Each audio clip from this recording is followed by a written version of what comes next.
Le damos gracias al Señor por esta oportunidad que nos da nuevamente de estar aquí presentes para tratar el tema de la salvación. Comenzamos con una oración. Gracias, Padre, por este día, que eres bueno y para siempre tu misericordia. Te damos gracias por la palabra que va a ser expuesta hoy día. Señor, que no torne atrás vacía, que cabe en ella en los corazones de las personas que tienen que escuchar este mensaje. Te damos gracias por ello en el nombre de Jesucristo, Señor, para gloria y honra de tu nombre. Amén. Así que estamos en el tema de la salvación. Y lo que vamos a continuar hoy en la página 22 es el tema de cómo el hombre se salva. Ese sería el tema que vamos a seguir tratando. Tristemente, por algunas creencias equivocadas que ya las hemos discutido anteriormente, podemos encontrar por qué razón el hombre duda tanto de su salvación. O sea, la salvación es algo que nosotros aceptamos por fe. Fe significa creer lo que dice la palabra de Dios sin agregarle ni quitarle. Si Dios lo dijo, Dios lo hará.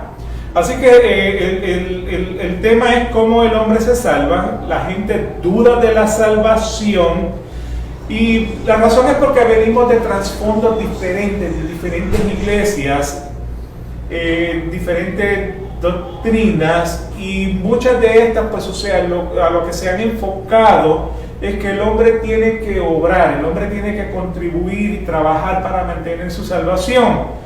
Dentro de estas creencias, pues el hombre está requerido a aceptar a Jesucristo, que realmente pues eso no tiene validez bíblica.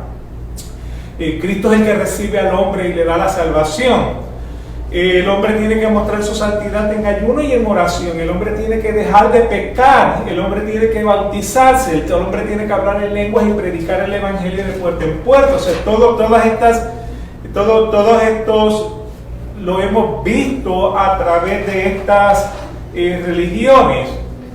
Si usted no está practicando esto, pues usted tristemente va a perder su salvación. Eso es lo que establecen ellos. Y tristemente te vas a consumir en el infierno, no necesariamente porque no crees que Jesús sea el Salvador del mundo, sino porque no puedes cumplir las obras humanas que impuestas por cada una de estas doctrinas, las cuales se supone que te den la salvación. O sea que realmente pues hemos tratado con estos temas. Si usted no tiene un milagro, sea físico o material, es porque usted no tiene suficiente fe. O no ha sabido pedir de la manera en que Dios le agrada o en la que te puede contestar las oraciones. Tristemente, por esta imposibilidad humana, el hombre vive en el temor a morir y de pasar su eternidad en el infierno, porque no está seguro de su salvación y vive en una frustración porque nunca puede vivir una vida santa delante de Dios. Lo peor del caso es que estas denominaciones de trasfondo demuestran un panorama distorsionado de la salvación y de cómo tener una relación con Dios, como si fuera una verdad absoluta y única, infundiendo el temor en los feligreses que si no eres o haces como ellos dicen, o sea, si tú no estás practicando lo que ellos te están enseñando, entonces eres un apartado.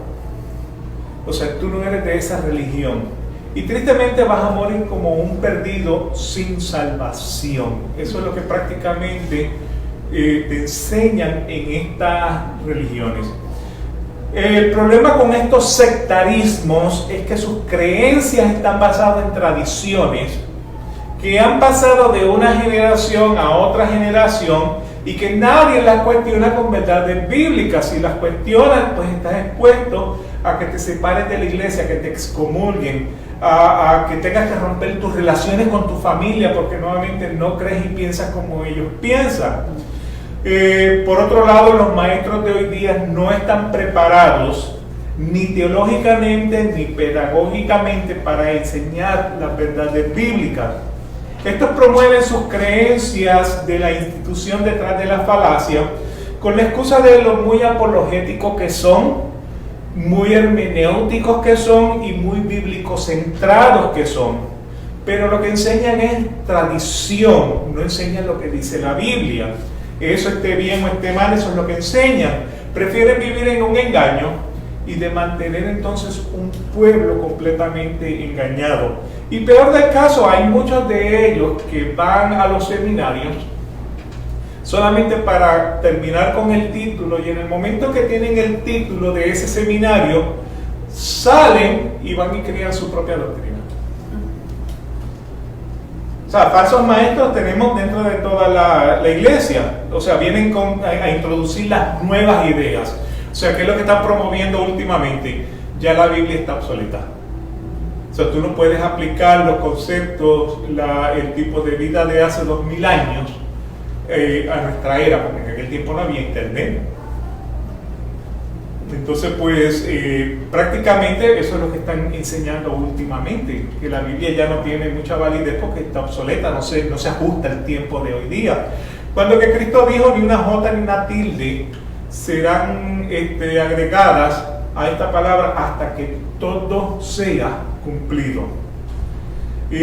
Así que no están de acuerdo con la tradición de la iglesia, y lo que están creando son divisiones, están creando nuevas doctrinas dentro de la iglesia. Haga un ejercicio cuando esté en casa y busque en Google Maps iglesias alrededor de su vecindario. O sea, yo desde donde estoy a la vuelta redonda puedo contar aproximadamente 31 iglesias. O sea, edificios físicos. Eso no incluye cuando el edificio lo comparten 2 o 3 iglesias. Esos son edificios físicos. Todos estos puntos rojos que ustedes ven ahí en la pantalla, son una iglesia, y estamos hablando aproximadamente en 1,5 kilómetros, 2 kilómetros a la vuelta redonda de donde yo estoy. Y eso, o sea, y de la misma denominación, al cruzar la calle, varias cuadras en la misma calle, de la misma denominación, pentecostales, y de doctrinas similares. Y la pregunta es: ¿por qué tanta división de las creencias? ¿Por qué tenemos tanta división en las creencias?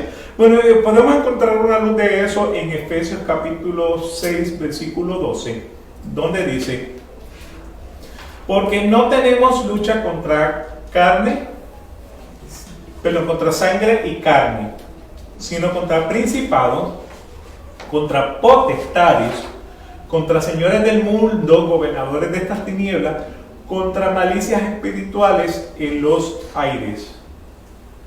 O sea, no tenemos lucha contra carne y sangre, tenemos lucha contra potestades. Y una de las palabras sinónimos de la palabra potestad es la palabra opinión. O sea que si cambiamos principados, potestades, señores del mundo, gobernadores de estas tinieblas y malicias espirituales por la palabra opinión, este versículo leería de esta manera: porque no tenemos lucha contra sangre y carne, sino contra ¿qué? Nuestra opinión. ¿Qué es la opinión? La opinión es esa idea, el juicio o concepto que una persona tiene o se forma acerca de algo, que sería una religión, o de alguien. La idea subjetiva y confusa acerca de la realidad que se opone al conocimiento, teniendo como verdadero. O sea que, en otras palabras, usted puede tener una opinión. La opinión puede estar correcta o incorrecta. Esa opinión está basada en algo o alguien. Entonces, de la manera en que usted lo cree, así tiene que ser. Y nuestra lucha no es contra carne y sangre. Nuestra lucha es contra lo que queremos opinar. Porque en la opinión, lo que uno cree como verdad, sea cierto o falso, correcto o incorrecto. Eso es lo que es la opinión. Los señores del mundo Los gobernadores de estas tinieblas, las malicias espirituales en los aires, pueden ser los líderes religiosos que están en la iglesia para manipular nuestra opinión con ideas distorsionadas. Porque dentro de la iglesia tenemos formuladas opiniones que pueden estar correctas o incorrectas. Y los líderes religiosos, que son responsables de dirigirnos en el conocimiento de la palabra, de velar por nuestras almas, lo que están tratando de manipular es nuestra opinión. O sea, no crea lo que yo le digo, crea lo que dice la Biblia.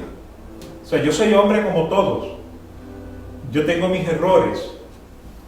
O sea, y vuelvo y le digo que el temor más grande que yo tengo es pararme aquí y decir un disparate. Dios me cuide de eso. Pero, o sea, nuevamente, no crea todo lo que yo le digo. Ustedes tienen la palabra de Dios, tienen Biblia de estudio, tienen, o sea, pueden crear ese fundamento directamente con ustedes, porque tienen al Espíritu Santo con ustedes, que es el que nos enseña todas las cosas. En Mateo 7, 15 y 16 dice: cuidado de los falsos profetas que vienen a vosotros con vestidos de oveja, pero dentro son lobos rapaces. ¿Qué dice el 16? Por sus frutos los conoceréis. ¿Okay? Y prácticamente el fruto que está produciendo esa persona, ¿en contra de qué? En contra de lo que dice la Biblia, en contra de lo que dice la Escritura. O sea, un buen hombre o una buena mujer se define por lo que dice la Escritura. Y por supuesto una pregunta, Joseph. Diga. Ahí no hay excepciones, ¿no? No. Ok. ¿No hay excepciones? Quería estar segura. ¿No hay excepciones? Así que para poder reconocer los falsos maestros, su opinión tiene que estar fundamentada en lo que dice la Biblia y no en lo que usted opina que dice la Biblia. ¿Puede ver la diferencia en eso?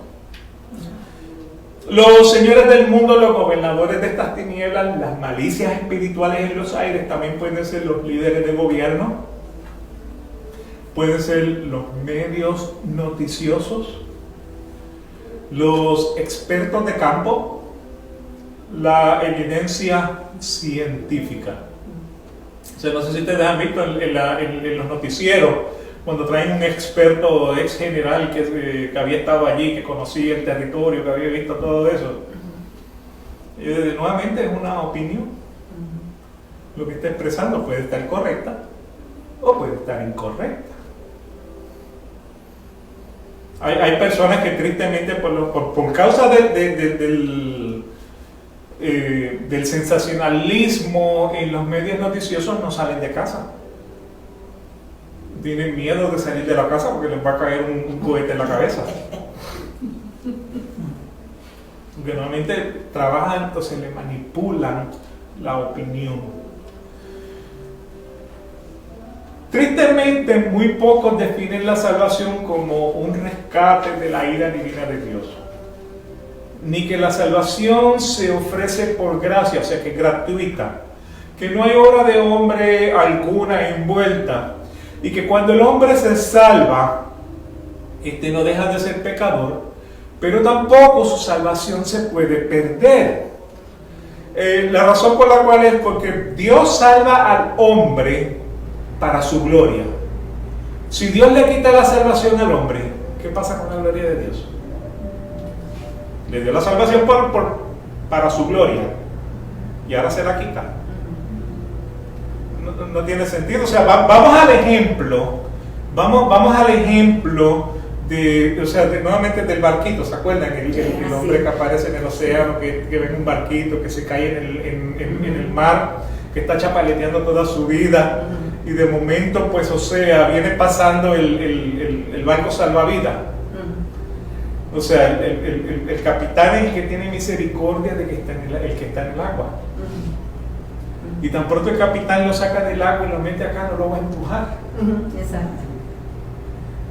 Por otro lado, tampoco el hombre que está dentro del agua grita: Señor, yo te acepto como mi Salvador. sea, porque ¿qué otra opción tiene? Lo que tiene que gritar es por misericordia, Señor, sálvame, porque me estoy ahogando en este mar de pecado. Y por esa razón, o sea, la salvación, o sea, no es yo acepto a Jesucristo. Sí, yo acepto ese barquito de salvación, pero no, espérate, que ese no me gusta. Sigue, yo espero el otro. Es cierto.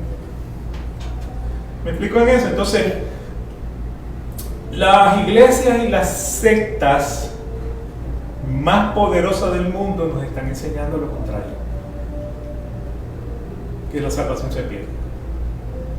Estamos hablando de la iglesia pentecostal, estamos hablando de la iglesia católica, o sea, el judaísmo, los mesiánicos, todos están hablando de que tú puedes perder tu salvación. Muy pocas son las iglesias que están enseñando que la salvación no se pierde. Entonces dicen esto es un movimiento equivocado. O sea, pero es que lee la palabra. O sea, cuando hablamos de que la salvación es por gracia y de que tu salvación no se pierde, entonces lo que están diciendo es, eso suena como fuego extraño.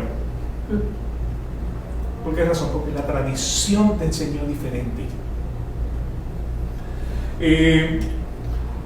Entonces esto es desafiado por la tradición, por la opinión y no por lo que dice la Escritura. Hay personas que dicen, no lo entiendo, porque nuevamente sus raíces, en su trasfondo durante la travesía del cristianismo, ha estado fundamentado en que el hombre tiene que hacer obras para ser salvo, en vez de aceptar por fe que Cristo murió por nuestros pecados. Entonces, tenemos que desconectarnos de esas ideas preconcebidas en lo que fuimos indoctrinados y mirar y creer en lo que dice la Biblia. ¿Y qué dice entonces la Biblia acerca de, o sea, las cosas que tenemos que tener presente para poder aceptar que la salvación es por gracia y no por obra? Número 1, es la voluntad de Dios que el hombre sea salvo. Primera de Timoteo 2, versículos 3 y 4. Porque esto es bueno y agradable delante de Dios, nuestro Salvador. ¿Quién es el Salvador? Dios. El cual quiere que todos los hombres sean salvos y vengan al pleno conocimiento de la verdad. O sea, Dios quiere que el hombre sea salvo. Al punto que Ezequiel 33:11 dice, diles, vivo yo, declara el Señor Dios, que no me complazco en la muerte del impío, sino que el impío se aparte de su camino y viva. Volveos de vuestros malos caminos. ¿Por qué habéis de morir, oh casa de Israel?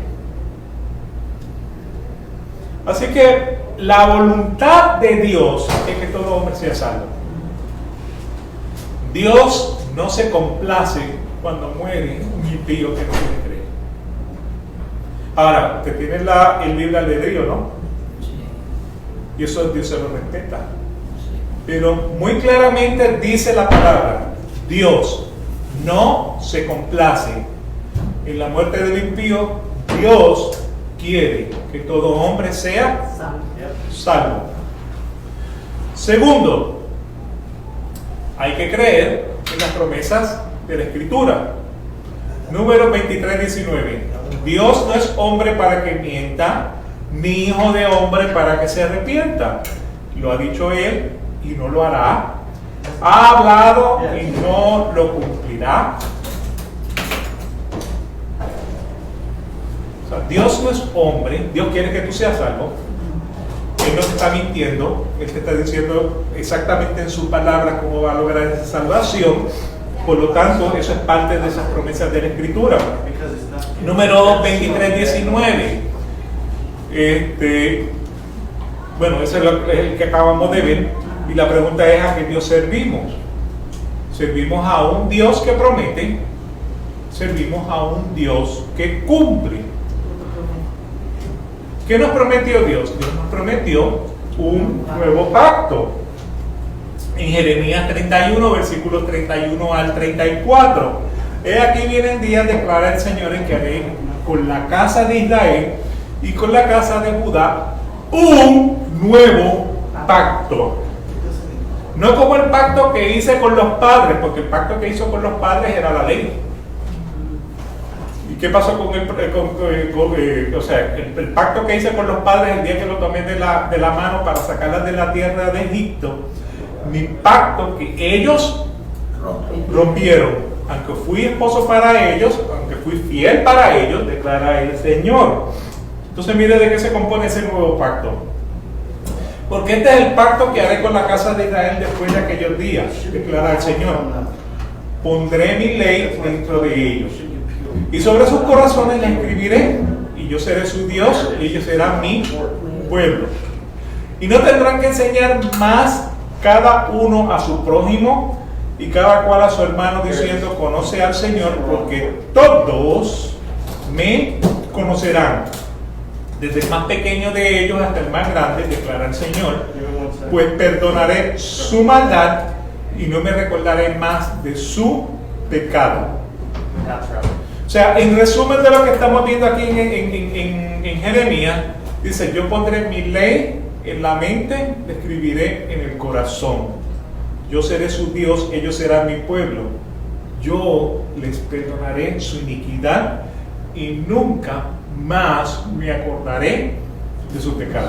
Parece que en el antiguo pacto había que traer un animal para degollarlo, no para el perdón de los pecados, sino para apaciguar la ira de Dios, como obediencia. En Ezequiel 36, 24 y 27. Porque os tomaré de las naciones, os recogeré de todas las tierras y os llevaré a vuestra propia tierra.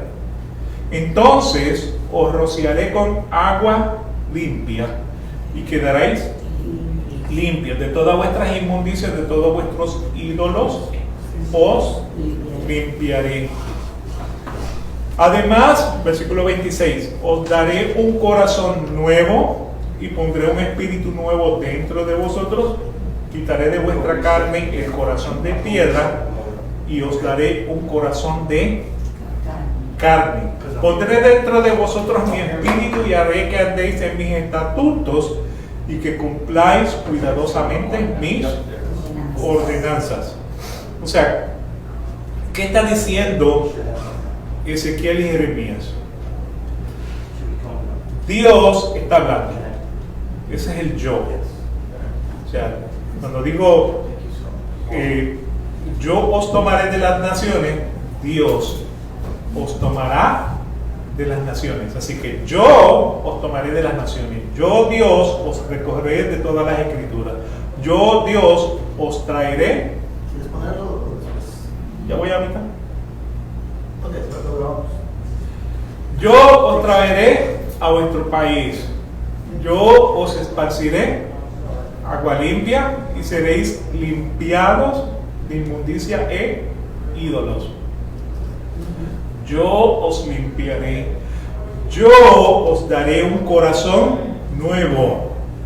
Yo pondré espíritu nuevo dentro de vosotros. Yo quitaré de vuestra carne el corazón de piedra. Yo os daré un corazón de carne. Yo pondré dentro de vosotros mi espíritu. Yo haré que andéis en mis estatutos y guardéis mis preceptos y los pongáis por obra. O sea, ¿de qué está hablando Ezequiel y de qué está hablando de Jeremías? Está hablando de un nuevo pacto y de un nuevo nacimiento. O sea, cuando Nicodemo en Juan capítulo 3 le dijo, o sea, ¿cómo yo puedo ser salvo? Y le dice, tú tienes que nacer de nuevo. Y eso era lo que le estaba diciendo. O sea, yo en ese nuevo nacimiento estaba apareciendo 14 veces. O sea, ¿dónde dice ahí? Tú tienes que trabajar para tener un nuevo espíritu. Tú tienes que trabajar para tener un nuevo corazón. Tú tienes que trabajar para tener un nuevo entendimiento. En ninguno. O sea, por eso le digo, la salvación por gracia, desde el Antiguo Testamento hasta el Nuevo Testamento, todo es por gracia. O sea, todo hombre se ha salvado por gracia, no por obras, porque el hombre no podía cumplir la ley, solamente Cristo. Pero el hombre del Antiguo Testamento se salva por la misma gracia que se salva el hombre del Nuevo Testamento. Y acuérdense que, o sea, vuelvo y les destaco, el ejemplo que tenemos la evidencia que tenemos de esto, es cuando Cristo sube con los discípulos al monte de la transfiguración. ¿Y con quién se encontró? Se encontró con Moisés y se encontró con Elías. O sea, Moisés no entró en la tierra prometida, pero no por su pecado fue condenado, fue salvo. O sea, Elías, después de matar 450 sacerdotes de Baal, Jezabel le dijo: mañana yo te voy a cortar la cabeza a ti también. O sea, fue fuerte con 450 hombres, pero le tuvo miedo a una mujer. ¿Me explico en eso? Sin embargo, no por su pecado fue condenado, fue salvo. Entonces, pues por eso les digo, o sea, en el caso de Nicodemo le preguntó lo mismo: ¿cómo yo puedo ser salvo? Y le dice: tienes que nacer de nuevo para que veas el reino de Dios. Y ese nuevo nacimiento es algo que te da directamente el Señor. Lo otro que tenemos que considerar es que para la salvación es para el que cree, para el que se arrepiente, se convierte, el que se confiesa a Jesucristo y se bautiza. Versículos que apoyan esto. Marcos 16, 15 al 16, y les dijo: id por todo el mundo y predicar el evangelio a toda criatura, y el que crea y sea bautizado será salvo, pero el que no crea será condenado. O sea, no es que estamos en una burbuja y aquí está la salvación y aquí está la condenación. No, es que estamos en la condenación. Y la única opción que tenemos es: Señor, ten misericordia de mí, que soy un pecador. Hechos 2, versículo 38.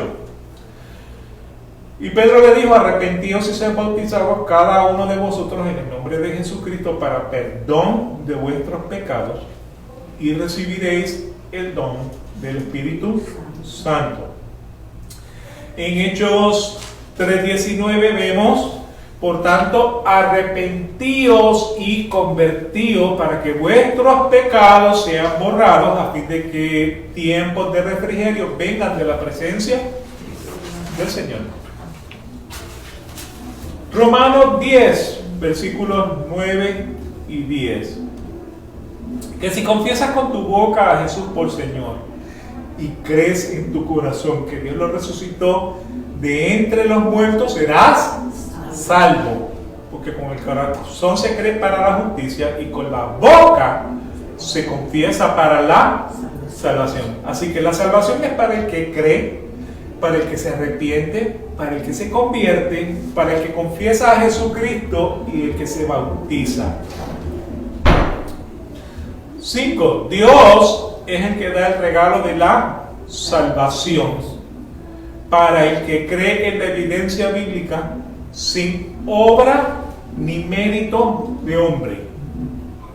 Y ese es lo que Efesios 2, versículos 8 y 9 nos declara: porque por gracia habéis sido salvados por medio de la fe. Esto no es de vosotros, esto es dado por Dios. Dios te da la fe para que tú creas para la salvación, no por obras, para que nadie se gloríe. Ahora, el hombre ante todo esto tiene una responsabilidad, y la responsabilidad es la de reconocer su pecado.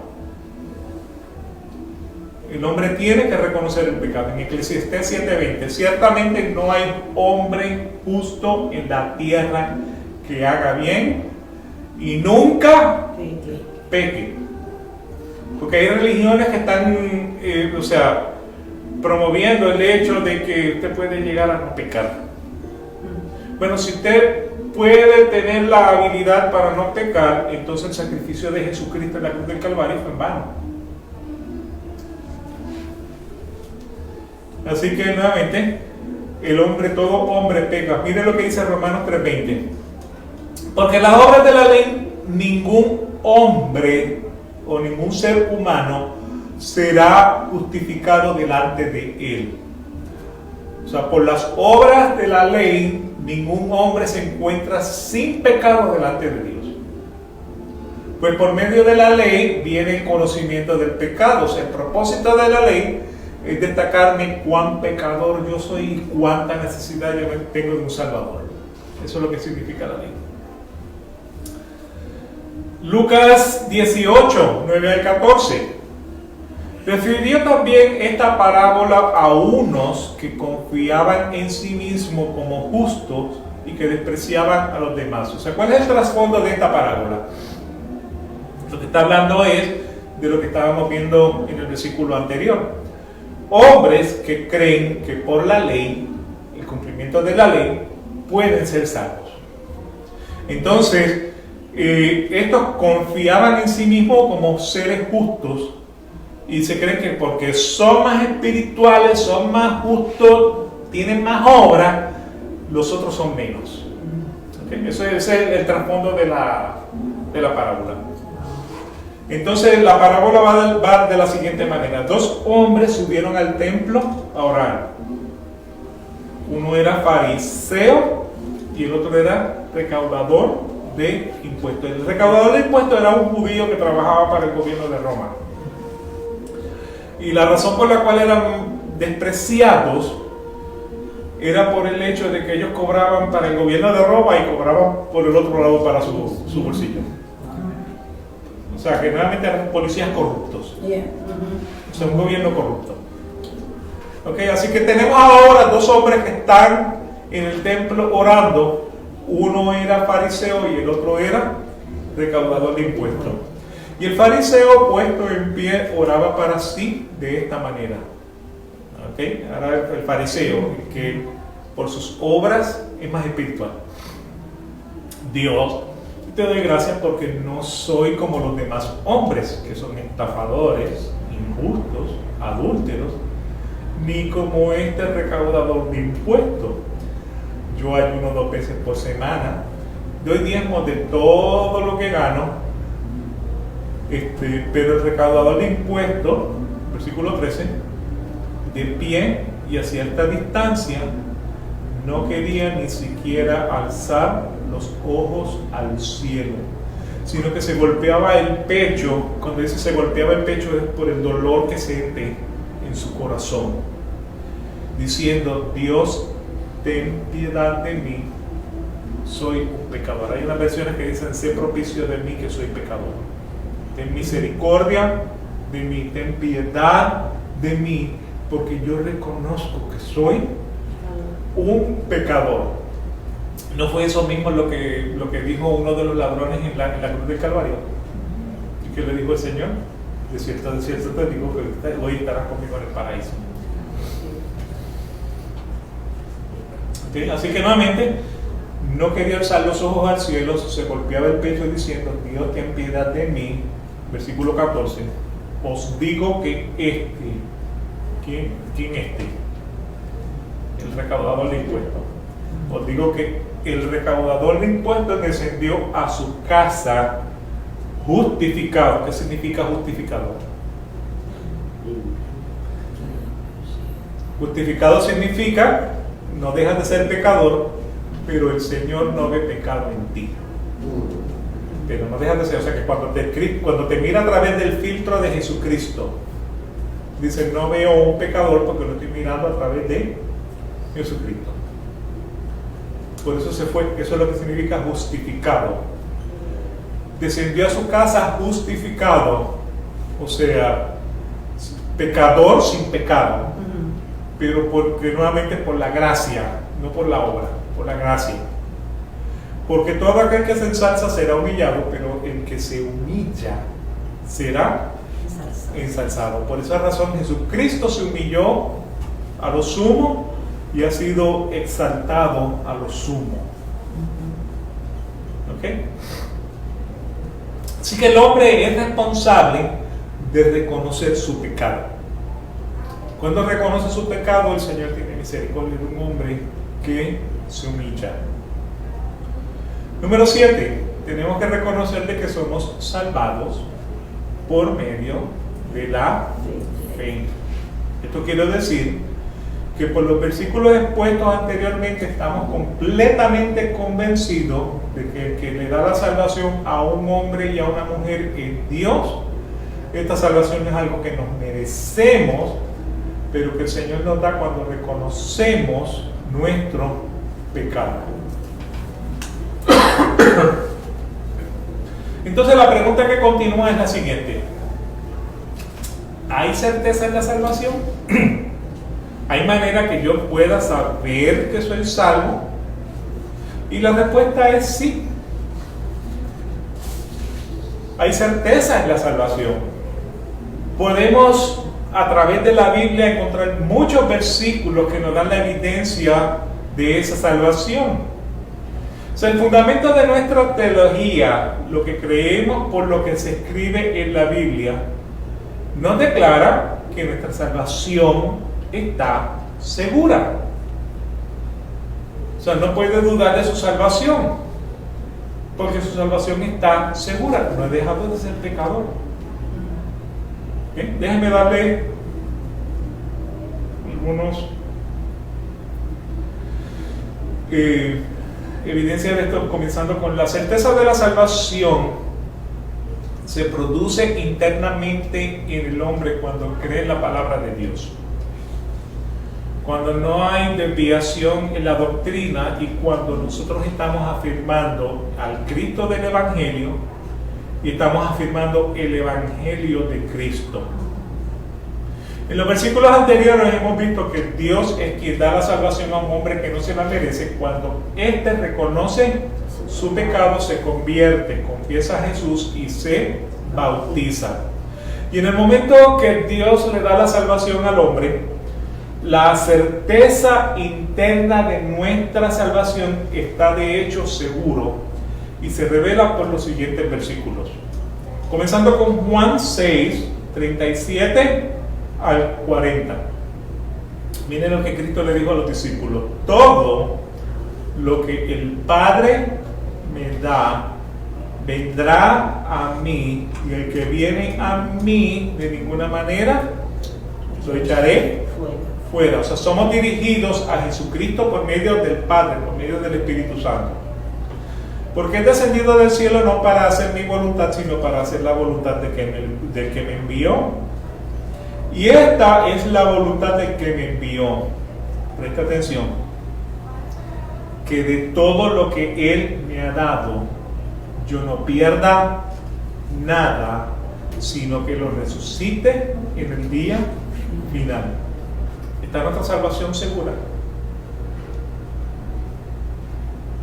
Tiene que estar segura. O sea, usted tiene que creer lo que dice la palabra. ¿Usted la cree o no la cree? O sea, porque esta es la voluntad de mi Padre, que todo aquel que ve al Hijo y cree en Él tenga vida eterna, y yo mismo lo resucitaré en el día final. O sea, ¿todavía usted es incrédulo a Jesucristo? O sea, ¿cuál es la obra de Jesucristo en la cruz del Calvario? ¿Para qué Jesucristo muere? Para el perdón de nuestros pecados. Pues, ¿por qué el hombre duda de eso? Porque trata por su obra de ser santo. El hombre no puede dudar de lo que dice la palabra. Usted puede dudar de mí como hombre, pero no dude de lo que dice la palabra. Y la palabra, o sea, la palabra dice lo que dice. Esta es la voluntad de mi Padre, que todo aquel que ve al Hijo y cree en Él tenga vida eterna, y yo mismo lo resucitaré en el día final. Esto quiere decir que todos aquellos que vienen, aquellos a quienes Dios va a salvar de una manera soberana, vendrán a Jesucristo. Y desde el punto de vista humano, eso no restringe a ningún hombre, porque dice el que a mí viene, yo no lo echo fuera. De todos los que el Padre le da a Jesús, Jesús no perderá a ninguno, y todos aquellos que afirman la salvación al venir a Jesucristo son resucitados en el día postrero. Eso es lo que dice ese versículo. De todos los que se salvan, nadie se pierde. Eso es seguridad eterna. Mire lo que dice Juan 10, 27 al 29. Mis ovejas oyen mi voz y yo las conozco y me siguen. O sea, las ovejas que oyen la voz del Señor son los que cuando leen en la palabra estás haciéndolo mal, reconocen que lo está haciendo mal y le piden perdón al Señor. ¿Me explico? Que nuevamente, en nuestra opinión tenemos ideas preconcebidas y pensamos que lo estamos haciendo bien, pero si la palabra nos lleva en contra de lo que dice y lo reconocemos, estamos oyendo la voz de Jesucristo. ¿Me explico? O sea, el homosexual piensa que le está bien, pero si oye la palabra de Jesucristo, cambia su vida, se arrepiente, se convierte, confiesa sus pecados, confiesa a Jesucristo. ¿Me explico? Porque oyó la voz de su pastor. Pero el que no cambia no está oyendo la voz del pastor. Tiene ideas preconcebidas. Así que mis ovejas oyen mi voz y yo las conozco y me siguen. Y a esas personas que oyen la voz y cambian su corazón y se arrepienten y se convierten, yo les doy vida eterna. Mire lo que dice el 28. Jamás perecerán y nadie las puede arrebatar de mi mano. O sea, que cuando somos salvos estamos en la mano de Jesucristo y nadie nos puede arrebatar de la mano de Jesucristo. Y el 29, mi Padre que me las dio es mayor que todos y nadie las puede arrebatar de la mano del Padre. ¿Okay? O sea, ¿hay certeza en la salvación? Sí, hay certeza en la salvación. Nadie te puede arrebatar de la mano del Señor. Así que Jesús hace el compromiso perfecto con los que oyen su voz. Y yo les doy vida eterna y jamás perecerán. Nadie las arrebatará de la mano del Padre ni de la mano de Jesús. Entonces tenemos esa certeza interna por medio del que cree las palabras de Jesús. Dios lo salva, se lo entrega a Jesús para vida eterna y una vez salvo, nadie lo puede arrebatar de su mano. O sea, sobre el mismo concepto lo vamos a encontrar en Romanos 8:1. Por consiguiente, no hay ahora condenación para los que están en Cristo Jesús, los que no andan conforme a la carne, sino conforme al Espíritu. ¿Qué es lo que dice ahí? No hay condenación definitiva, no hay juicio para aquellos que están en Cristo Jesús. Cuando Dios escoge a personas para la salvación, Él los va a llevar a la conformidad perfecta, a la conformidad total de la semejanza a Cristo. Nadie se cae por las grietas, nadie se pierde. Mire lo que dice Romanos 5, versículos del 8 al 10. Pero Dios muestra su amor para con nosotros en que siendo aún pecadores, Cristo murió por nosotros. Entonces, mucho más, habiendo sido ahora justificados por su sangre. Cuando dice justificados por su sangre, lo que significa es por la muerte de su sacrificio. Eso es lo que quiere decir. Por la muerte de su sacrificio, seremos salvos, seremos rescatados de la ira de Dios por medio de Él. Cristo nos rescata de la ira de Dios. Eso es lo que es la salvación.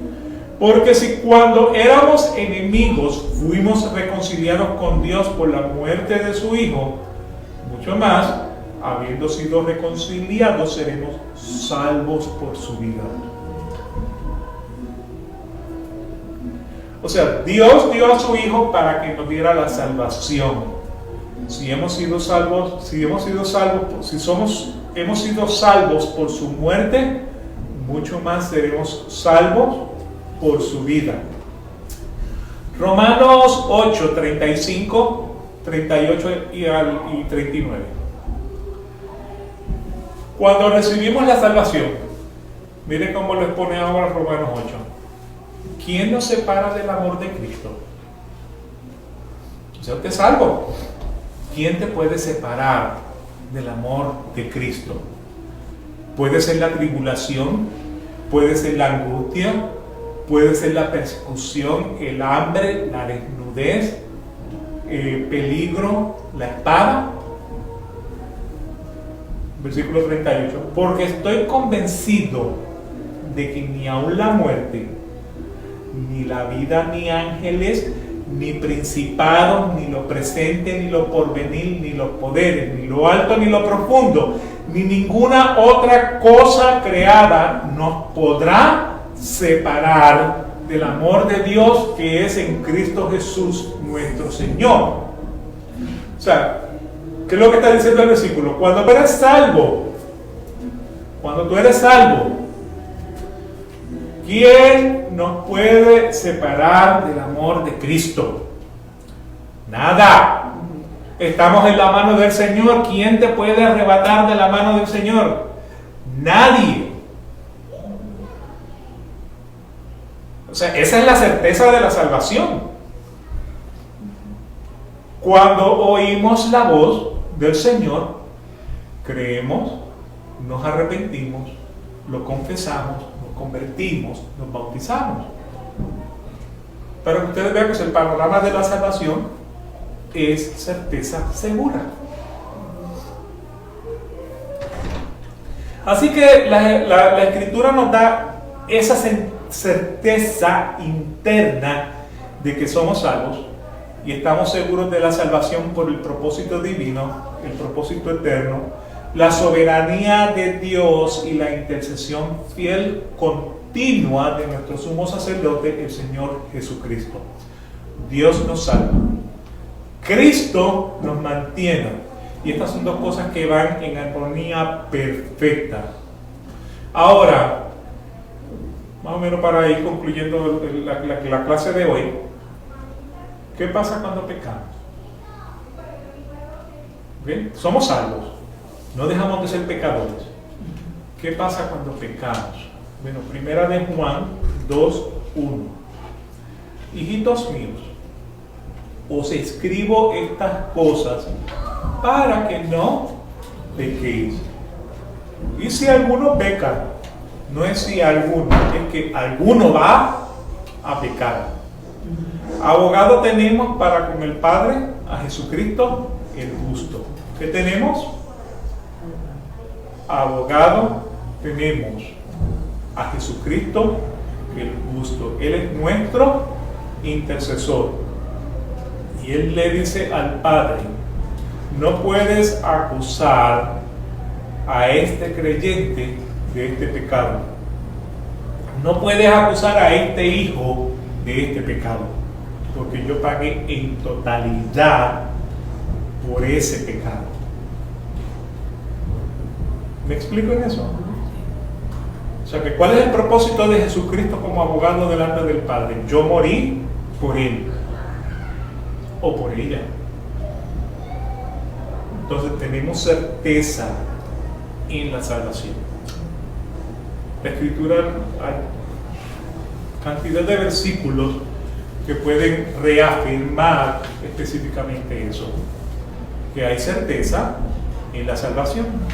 Tenemos, o sea, necesitamos evidencia, la evidencia está escrita. Lo único que tenemos que hacer es creerla. Y eso es lo que significa la palabra fe, creer en la evidencia escrita. Por lo tanto, es nuestra salvación segura, y culminamos con sí, nuestra salvación está segura. La certeza de la salvación es la bendición del sentimiento que nos asegura que somos salvos porque creemos en lo que dice la palabra. Tristemente hay muchas personas que no disfrutan esa seguridad de la salvación. ¿Por qué razón? Por la incredulidad. La verdadera certeza solo viene a aquellos que permanecen en la verdadera doctrina bíblica de Cristo. Si usted tiene una perspectiva equivocada de Jesucristo, le garantizo que usted no va a tener seguridad en la salvación. ¿Ok? Así que la próxima clase, lo que vamos entonces a tratar es con el tema de ¿podemos conocer experimentalmente esa seguridad? O sea, por un lado la creemos, ahora la puedo experimentar físicamente, en mi sentimiento, en mi creencia, en mi cuerpo, puedo experimentar la salvación. Y eso es lo que vamos a ver entonces en la próxima sección. Oramos. Padre, te damos gracias por este día, te damos gracias por tu palabra, te damos gracias, Señor, por lo que podemos adquirir de ella, la salvación a través de Jesucristo, Señor nuestro. Te damos gracias, Señor, por esta certeza de la salvación que tú nos has traído hoy día.